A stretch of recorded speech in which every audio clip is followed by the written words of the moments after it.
Koe nei te wiki e whakatairanga ana i te reo rotorota ki roto o Aotearoa nei. Kei te rere anō te karanga kia tahuri te hunga kōrero Māori ki te ako i te reo rotorota. Hei tā tētahi o ngā mātanga o te reo Māori kua tai ki te wā, e aki ai tātou i te hunga e matatau ana ki te reo, ki te ako i te reo rotorota. Anei rā a whatitiri te wake. He take kua roa nei e whakatairanga ana. Hei tā Stephanie Awheto kei a tātou anō te urupare.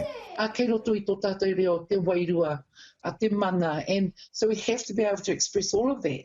And that is, I think, specific training, which is why I'm really passionate about having an independent trilingual interpreters program, because I think there's other components of our language that we don't see in other spoken languages like English.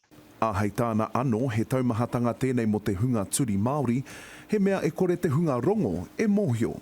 It's funny because we don't understand it. We couldn't even relate to what it feels like to be Māori deaf.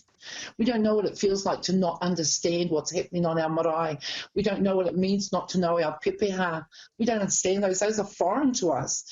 And yet that's an everyday reality for our Māori deaf community. Ka mutu ma ngā kura kaupapa Māori me ngā wānanga te reo Māori e whakarauora, hei tā Awheto kei reira hoki pea te oranga mo te reo rotarota Māori. We need to be accessing and delivering sign language into our kura kaupapa Māori.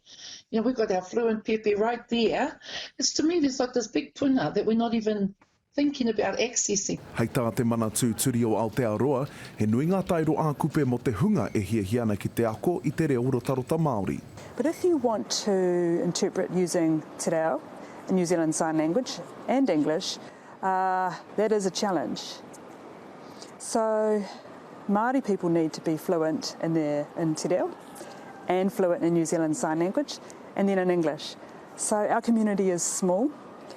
Fluent Māori speakers are small, the number of them are small, so the overlap, the variables that play into that can make it hard. But of course we'd love to grow the number of trilingual interpreters in New Zealand.